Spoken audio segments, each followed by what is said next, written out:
There we go. Perfect.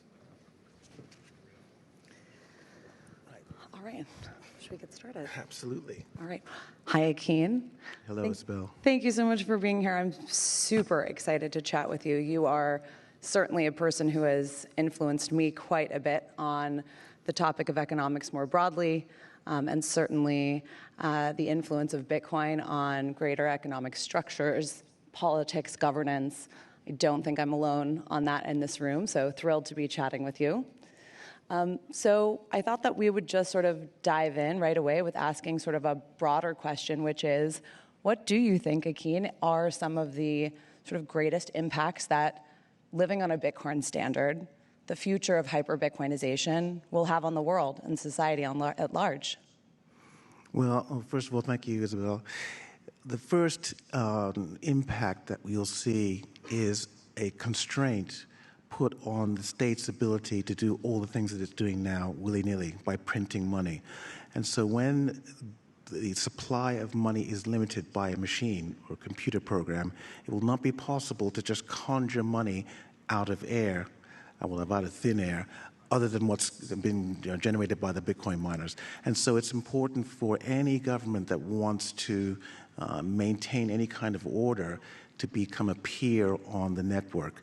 Now that's going to be a very good thing for them because they'll have a source of money, but the only real source of money the state has is from its citizens. And right now, they're taxing over 100% of every economically active person because they print money in the background in secret and distribute it to their friends in this most corrupt fiat system. That's going to go away. And so when that goes away, they're going to have to adjust downward the spending, profligate spending that they do, wasting money left, right, and center. And so this is going to put a very necessary constraint on the state. It's something that's been missing for, since Bretton Woods, since the dollar was put off of the gold standard, and that discipline is going to come back. So this is essentially what we're saying is the government won't be able to spend as much money. There will be significantly reduced government spending. Exactly right. And so things will have to be cut from the government's budget. How do you imagine that's going to go down? How do you imagine that will be organized? Well, it won't be organized as such. It will just be an effect that you're seeing. Now, I don't know how many people out there are victims of the recent the COVID-19 scamdemic. But this, I think, let's just think about this for just in terms of what people are willing to accept. I think that it will be politically acceptable that the CDC is abolished because everybody's been harmed by it, everybody's continually harmed by it, and so it's something that people are willing to say, okay, well, actually, they're not very good at what they do, so we can cut that and save money there. And then you'll see from the bottom up, there'll be a ranking order of all the things that the government isn't doing very well that actually we can actually do without, like the FDA. The FDA is not required to keep people fed safely. It didn't exist before, and so if we go back to an America where that it doesn't exist, people aren't going to suddenly be poisoned by the millions just because the FDA isn't there. And so that's another thing that it's easy to cut without any bad consequences, bad side effects. And then as we get up higher and higher up the list, you'll find arguments being made for the Department of Education to be abolished. Now, if I remember correctly, the Department of Education was founded in the mid-1970s, and before that, Americans were more literate than they are now. So just imagine that there is no Department of Education. Is the sky going to fall? Is the ground going to open up and swallow up all Americans? Of course not. Are people going to not be able to read and write because the government isn't there to organize schools? Of course not.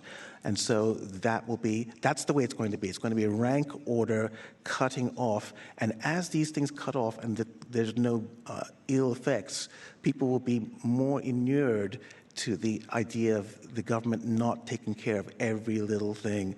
And it's going to be better for everybody, not only in this country, but in other countries too.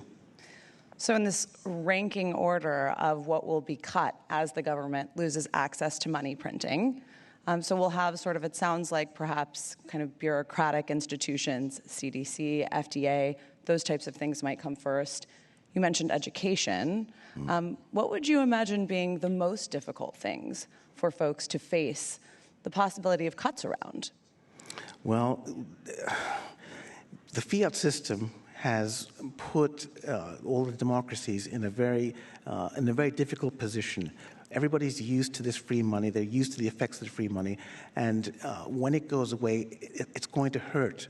It's going to hurt in some of these countries. Now, let's take a country who will not be named that has a socialized healthcare system. Now, these healthcare systems are not efficient. They're not market-based. They don't have the proper constraints and incentives so they can carry on indefinitely. So those things will be the absolute last things that are cut because people rely on them tremendously, and in some countries it's almost like a religion. So those are the things that I think will be the last things to go. They're going to be the most difficult things to justify, the absolute last things. But before that, I think they're going to change the way they waste money in order to preserve those final things, those final services that the state has decided to provide for everybody. There's not going to be any more of this foreign aid, so-called, when spending that money means the end of the socialized healthcare systems.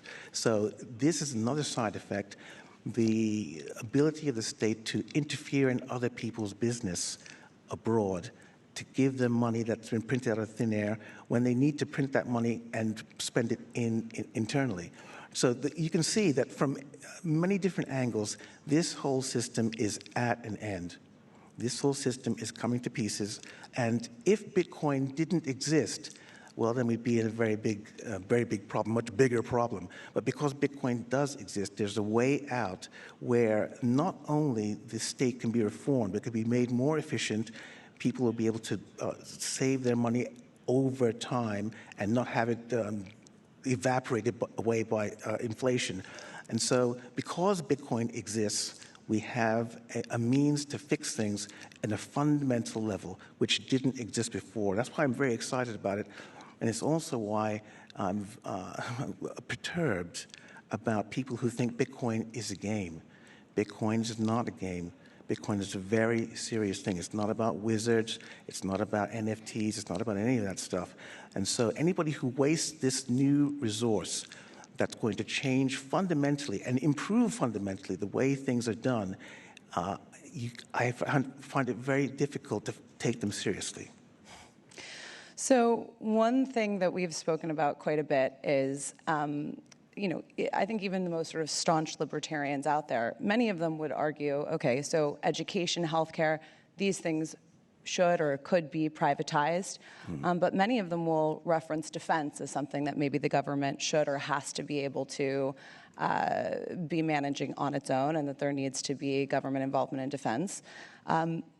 How does hyper-Bitcoinization or a Bitcoin standard and the government's reduced ability to budget for security, for instance, how do you imagine that working out? Well, it depends what you mean by budgeting for it. Today, budgeting for it means writing down a number on a piece of paper and then having money sent, this fake money sent to wherever it needs to go. So defense, if you're going to accept the premise of the state, is a legitimate function of the state. Defense doesn't mean having bases in Japan 70 years after World War II. It doesn't mean having bases in Germany and Britain. That's not defense. And so what defense means defending the contiguous United States. It means having a border that people cannot cross at will without anybody knowing who they are. That's what defense means. That's what defense of the realm means, and we're talking about Britain. So that is not going to cost as much as the military budgets that you have today. And so I think people will be willing to pay for that because it makes sense. You have a lock on your front door, you have a lock on your car, and so to have a lock on the nation state kind of makes sense. And so when this happens and the money is constrained, that's going to be one of the things I think that might take longer to go away. If it goes away, if it goes away at all, it might not. How do you imagine that that might affect sort of international affairs more broadly, the way countries interact with each other, if we are sort of moving into a world where there is no money for government to have these military bases all over the place? I mean, what are the impacts of that on geopolitics generally? Well, if the money goes away for one country, it's going to go away for all the countries. And that means each nation state will be more polite. You won't have people doing gumbo politics and all this kind of stuff they've been doing since the 1970s. What you'll have is nation states who have respect for each other because violence has been taken off the table as a means to solve problems. You're not going to have a policeman of the world, which is an absurd position for any country to put itself into. And so I think we're going to get a more peaceful world because belligerence as an option is eliminated. And it's astonishing that this can come from one database. Only one database is the cause of this. And it's hard to imagine, it's hard to think about the knock-on effects of the death of fiat money. But none of these things are implausible. They're all actually very, very possible. And we're going to live to see it. So military defense, this is sort of one piece of the security puzzle that will be affected by Bitcoin, by living on a Bitcoin standard and sort of reduced funding available to the government. How about sort of internal security, right? Things like police force, for instance, how laws are enforced in the United States. This is something that's very expensive. This is something that costs quite a bit of money. Perhaps that there will be less available for those kinds of services. How do you imagine living on a Bitcoin standard affects things like police, justice, internal enforcement? Well, you say it's very expensive. The question that immediately comes to my mind is, why is it expensive? It's expensive because they're enforcing all kinds of laws where they're like victimless crimes. They're doing all sorts of things which don't actually help anybody, that are there just to give them a job to do. And so when we move to a system where security is privatized, the police, which probably won't be called police, will be called Tyler Security, whatever it is, you can hire them. They'll protect two things, your property and your person, and that's it. They're not going to be swarming around saying you can't have a lemonade stand on your front yard because that's illegal, quote unquote. That kind of thing is going to go away. And so not only is it going to become more efficient, and they're going to be concentrating only on getting the actual bad guys who, believe it or not, are not selling lemonade from people's yards. They're going to be tasked only with things that are actual crimes. That means it's going to cost less money to do, and it's going to be more responsive to what people actually need. And this is going to happen across the entire entire country when the money cannot be created out of nothing. And so security as it was before, well, for example, in the United Kingdom, the Bobby, they call the police there, was invented in, I think, the early 1800s. But before that, there was no organized police. People organized their own security. And there's nothing wrong with organizing your own security if it does what you need it to do. And this is another thing that a sound economy brings to society. Things done only that are required, not that other people think are required. And for want of a better example, stopping people who are underage, quote unquote, from buying a bottle of wine for their parents. My wife's mother used to be sent out to buy cigarettes and alcohol for her father because he couldn't be bothered to go to the store. This can't happen today. And there's no reason why that shouldn't be the case, that a young person can go and buy whatever they want at the store. This kind of thing is what we think as normal today is going to be abolished because there's not going to be any money to police it. And I think for many people, this is a frightening idea. The idea that, well, for example, that children are forced to go to school by the state. Well, how are people going to get educated? Who's going to protect the children if they go into a store and smoke cigarettes? There was a time when nobody thought like that, and there's no reason to imagine that we cannot go back to that time, that kind of thinking, where people are at liberty to make their own mistakes. If you have a son, you want to send him down to the store to buy a pack of cigarettes because you're busy working, you can do that. It's not a problem. There's too much enforcement of arbitrary law in the fiat system. And the only way to fix it is not by lobbying, it's not by democracy, it's by removing the power of the state to create money that they use to fuel these systems of total control of everyone. So what I'm hearing is that basically we are going to be moving away from sort of a monopoly of violence by the state, essentially, and we'll have more privatized security, and private security firms will sort of inevitably end up taking over more of the role of taking care of citizens.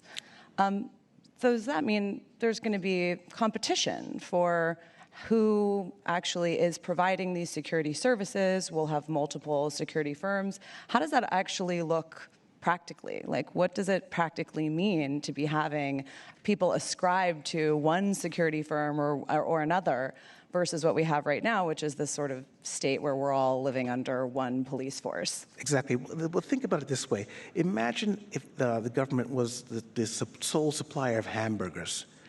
It's like saying, well, if there were more than one supplier of hamburgers, how would everything be sorted out? How would the prices be sorted out?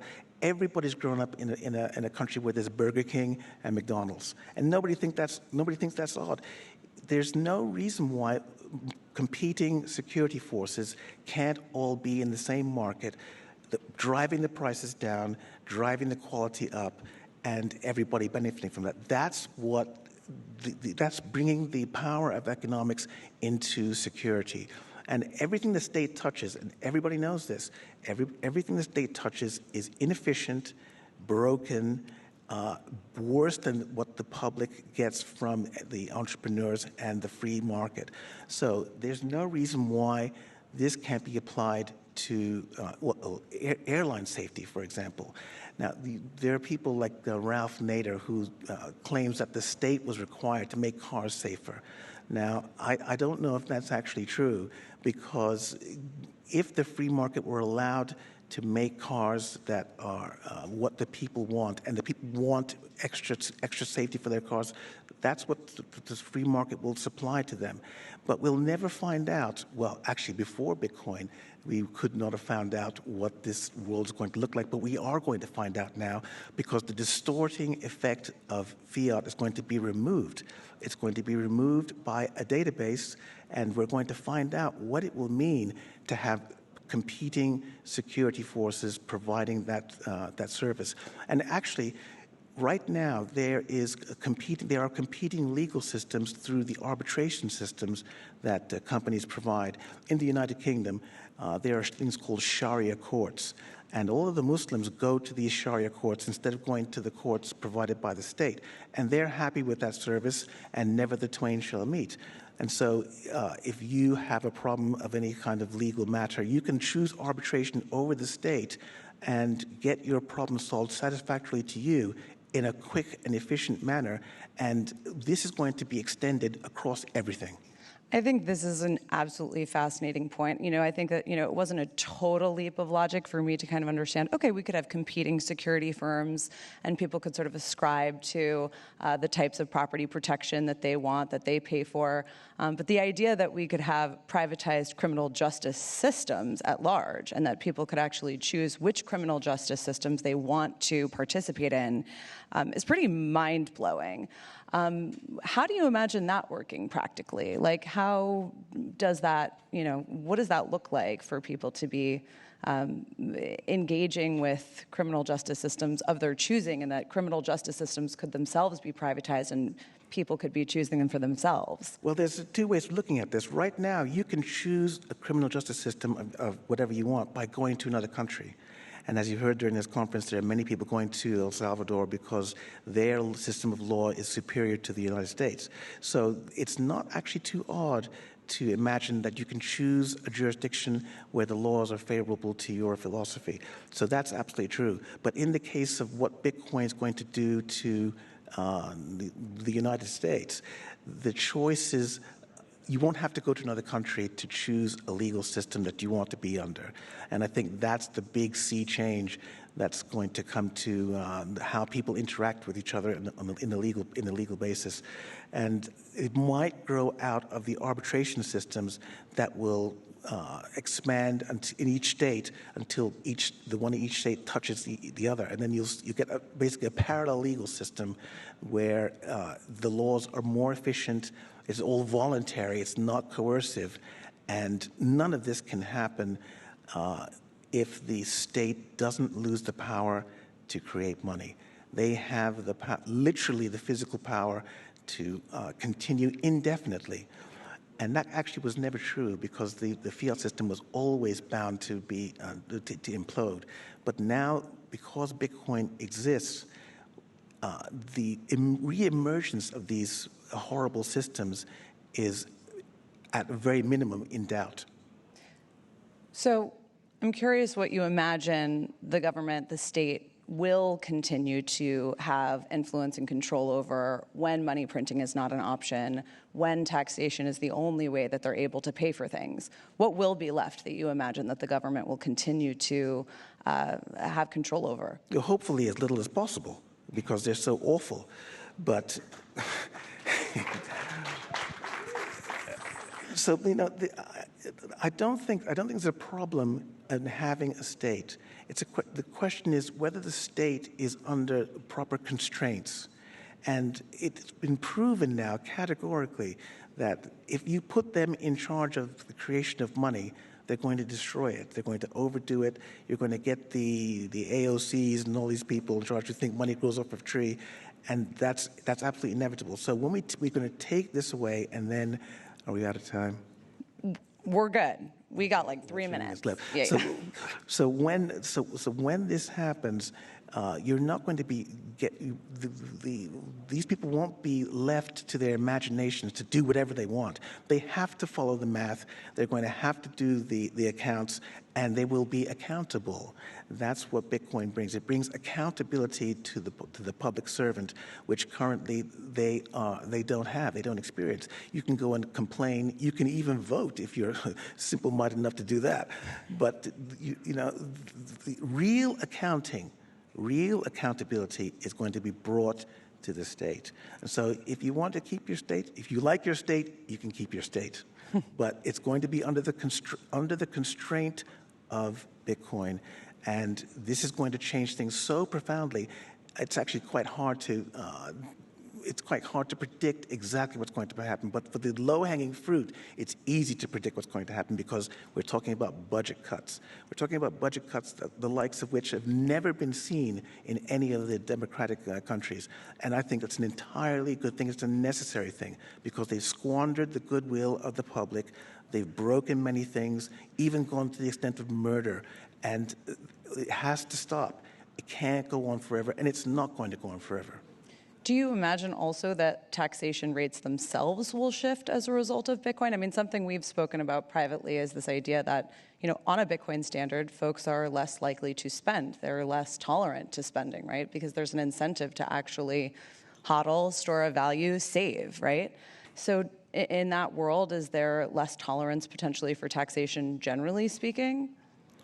Well, they're going to have to increase the size of the tax base if they want to keep the sham going for any amount of time. But once again, they're taxing over 100% because they're printing the money in the background. So when the real taxation, the real cost of government, that the democratic governments, is exposed to the public, there's no way they're going to accept it because everybody is selfish. Everybody's selfish, and I think it was Ayn Rand said greed is good, or I can't remember who it was that said that. But anyway, everybody's selfish. They're all selfish. And if somebody comes and say, you're paying 90% and you're a bus driver, well, nobody's going to accept that. So push is going to come to shove. I hope push doesn't come to shove because Fighting is not a good thing, but this shenanigans, the sham will not continue because the truth of what they're doing will be right in everybody's faces. And there's going to be it's not going to be a revolution. It's going to be a sea change. I think that's a better way of saying it, sea change in how things work, what people think about being taxed and everything else. So just to kind of piggyback on this idea of everyone's selfish, right? And which I think, many Bitcoiners understand. Incentives rule the world, certainly. But I wanted to just kind of touch on really quickly in this sort of last couple minutes that we have. Do you have any thoughts about general cultural shifts that might take place? How people will change as a result of these kinds of impacts that you're describing? Well, man has one nature. Man has one nature, and that nature is given to him by God, who is Jesus Christ. And so man is not going to change. What will change is culture. Culture will change.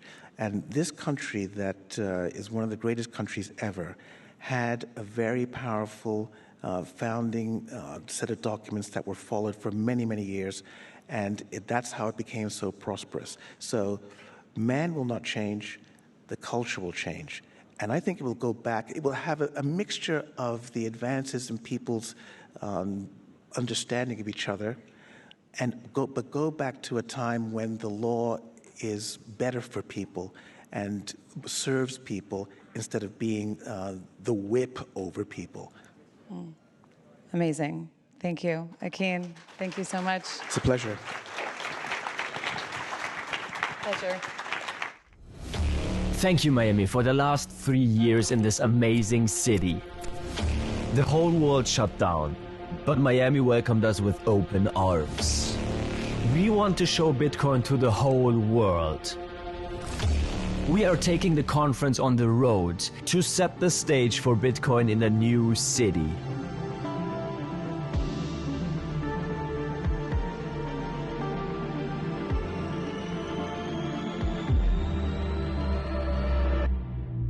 Nashville. Bitcoin 2024 is coming to Nashville in Tennessee, a city that is known as a music and freedom city. Bitcoin 2024 in Nashville from July 25th to 27th.